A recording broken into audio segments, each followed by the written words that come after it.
les acrobates intermédiaires, les acrobates experts, les éléphants, les chevaux, les ballons, les barils, les poutres et les guest stars qu'on va utiliser à partir du deuxième numéro.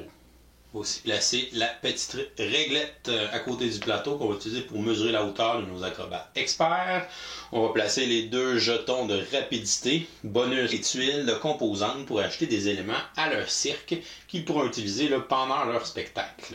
Donc les joueurs vont faire un draft à tour de rôle. Donc le premier joueur pourrait décider de prendre la tuile élément qui est ici. Le deuxième joueur pourrait lui décider d'aller du côté des tuiles de tour. Ensuite le troisième joueur pourrait aussi prendre une tuile de tour. On revient au premier joueur. Comme il avait pris une tuile ici au début, il doit obligatoirement prendre une tuile de tour. Et ensuite le deuxième joueur va venir prendre une tuile de composante. Et le troisième joueur va prendre aussi une tuile de composante. Les joueurs vont alors aller chercher dans la réserve les composantes qui sont représentées sur les tuiles qu'ils ont décidé de choisir. Donc ici, on aurait une poutre, on aurait un baril et un acrobate jaune qu'on ajoute à nos éléments de spectacle. Ici, j'ai un acrobate rouge et un baril qu'on va aller chercher dans la réserve et qu'on va ajouter à nos différents éléments de spectacle qu'on va pouvoir utiliser pour notre première pratique.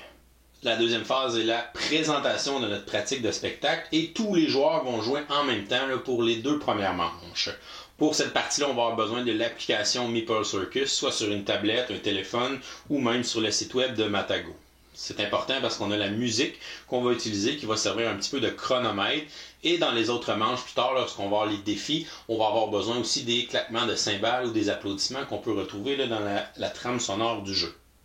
Lorsqu'on va démarrer la musique, les joueurs auront 2 minutes pour prendre leurs différents éléments de spectacle et les placer sur leur piste de cirque pour essayer de faire les figures qui se représentent sur les cartes de goût du public pour essayer de marquer les points qui sont ici en haut des cartes.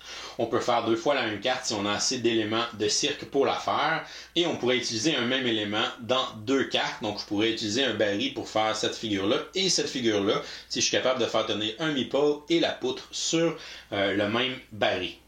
On a aussi quelques restrictions pour le placement des pièces. Donc notre piste de cirque est limitée à la partie intérieure de notre plateau, la partie brune. On ne peut pas placer des éléments de cirque sur la partie colorée à l'extérieur. Ensuite, on ne peut pas placer les éléments couchés, sauf les poutres ou les barils qui peuvent être couchés, mais les acrobates et les animaux, les ballons, doivent être placés debout s'ils veulent être comptabilisés dans les points. Autre restriction, une pièce qui touche à terre et qui n'a rien sur elle ne vaut aucun point. Donc si on veut il faut au moins que la pièce porte quelque chose pour pouvoir valoir des points. De plus, nos acrobates peuvent faire des points bonus s'ils sont bien placés. Donc, nos acrobates bleus doivent toucher au sol avec un élément par-dessus pour faire des points. Nos acrobates jaunes ne doivent pas toucher au sol pour donner un point bonus. Et nos acrobates rouges doivent être dans les airs avec rien par-dessus eux pour pouvoir marquer des points bonus. Les premiers joueurs à terminer pourront dire « Tada !» et prendre les jetons de rapidité. Donc le premier joueur à terminer va prendre le jeton numéro 2. Ça va lui donner 2 points bonus pour son spectacle. Et le deuxième joueur à terminer va prendre le jeton de rapidité à 1 point bonus. Alors on part la musique.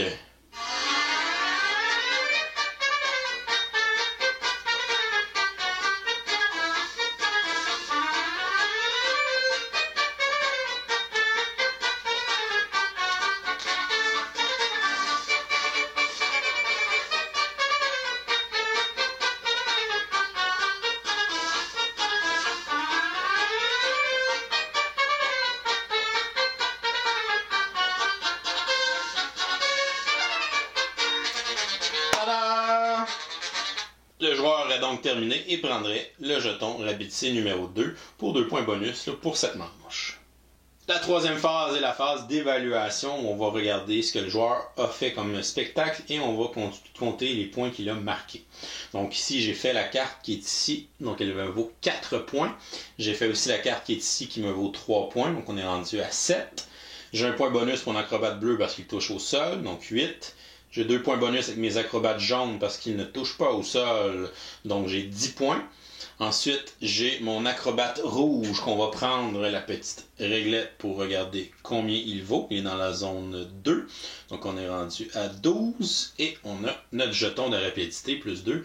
Donc ça me fera un total de 14 points. Donc j'avancerai mon jeton de 14 points sur l'applaudiomètre. On passe ensuite à la quatrième phase, qui est la phase de fin de spectacle. On va commencer par regarder le joueur qui a le moins d'applaudissements. Donc, c'est le joueur bleu présentement qui est à 12. Il va recevoir le jeton premier joueur là, pour la prochaine manche. Ensuite, il va immédiatement défausser une des 4 cartes de goût du public. Donc, il pourrait défausser la carte ici avec l'éléphant. Et on va tout simplement révéler la prochaine. Donc, ce sera le goût du public là, pour les animaux, pour la prochaine manche. Ensuite, on va défausser toutes les tuiles qu'on n'avait pas choisies pour le premier tour. On va défausser la tuile de score aussi du premier tour. On va avoir celle du deuxième tour qui est juste en dessous. On va replacer 6 tuiles de composantes pour la prochaine manche. Et on va aussi aller chercher les tuiles associées à la manche numéro 2, qui sont en fait nos guest stars. Donc on va en placer encore une fois une par joueur plus 1. Donc on en placerait ici 4 que les joueurs vont pouvoir recruter. Ces guest stars-là pour les mettre dans leur spectacle. La deuxième phase de jeu va se jouer exactement comme la première, avec une seule exception, c'est que les tuiles de numéros seront les guest stars qu'on va pouvoir gagner. Donc ce sont des pions spéciaux qu'on reconnaît parce qu'ils ont des collants, où on a aussi 3 animaux spéciaux, le chameau, le tigre et le phoque. Lorsqu'on va gagner une tuile de guest star, on va seulement gagner le pion de guest star. On ne gagnera pas les autres éléments qui sont représentés sur l'image. Donc ici, si je prends cette tuile-là, je vais avoir le petit bonhomme qui est là, mais je n'aurai pas l'éléphant. Alors il faut que je m'assure d'avoir un éléphant là, dans mon spectacle que j'ai recruté avec les autres tuiles que j'ai choisies, donc soit dans ce tour-là ou dans le premier tour. Ces tuiles-là sont recto-verso, donc on a une variante, on a 2 façons différentes de les faire marquer des points. Évidemment, ils vont avoir une position avec les éléments, comme on peut voir ici, ici, ici, tout simplement, ou on peut avoir des conditions qui vont être écrites sur les tuiles. Donc ici, par exemple, Monsieur Muscle doit transporter dans ses bras un animal et seulement ça, pour pouvoir marquer les 3 points qui sont indiqués là, sur la tuile. Pour la troisième manche, c'est la grande représentation. On a quelques petites différences avec les 2 premières qui étaient les pratiques de notre spectacle. Premièrement, les joueurs vont jouer un à tour de rôle, donc les autres joueurs vont pouvoir regarder le spectacle que le joueur va faire. Ça va créer un petit stress là, qui va appuyer là, sur celui qui est en train de placer ses pièces. Deuxièmement, on va avoir des tuiles qu'on va recruter encore comme à toutes les manches. Et les tuiles à la manche numéro 3 sont des tuiles de défi. Donc on va devoir faire ces défis-là pendant qu'on va faire notre spectacle. Et c'est pour ça que les autres joueurs nous regardent pour s'assurer qu'on va bien remplir notre défi si on veut marquer les points qui sont inscrits en haut des défis. Certains des défis vont avoir une icône de musique, donc ici comme le karaoké ou le défi de remerciement. On doit mettre une trame sonore différente qui était approprié pour ces défis-là. Par exemple, le défi Merci qui peut valoir 6 points. On va mettre une trame sonore et à chaque fois qu'on va applaudir dans cette trame sonore-là, le joueur devra se lever debout et dire merci, merci, merci. Donc le karaoké, on doit mettre une trame sonore particulière et le joueur doit fredonner ou chanter la chanson à ce moment-là. On a d'autres défis, par exemple ici, à chaque fois qu'on va placer un meeple, on va dire et hop! Donc, ça va nous faire que notre attention va être partagée là, quand on va faire ces défis-là. On a le défi du break time, qu'on doit prendre une pause pour faire semblant de manger un sandwich entre la première et la deuxième cymbale. On a Around the Ring, où on doit faire le tour de notre petit plateau avec nos animaux. À chaque fois qu'un animal va rentrer, il devra faire le tour comme ça. Donc, on le présente à la foule. Donc, ça rajoute des petits défis supplémentaires là, qui peuvent pouvoir donner des points. La troisième différence est que les guest stars qu'on a recrutés là, dans la deuxième manche, si on les réussit à faire le défi qui est sur chacune des guest stars, on va gagner les points x2. Donc si je réussis à faire porter seulement un animal par Monsieur Muscle, ça donnerait 6 points là, dans ma grande représentation à la fin. On y va pour la grande représentation. Et c'est parti! Et hop!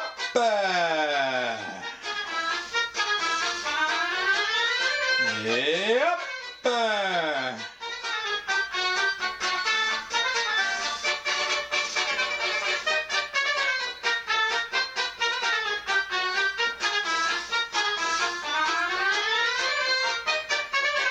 Et hop!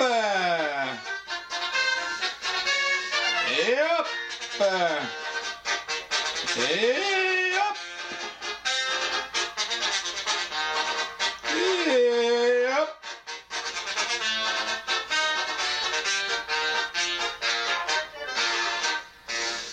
Et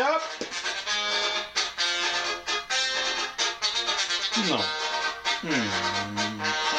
Ça.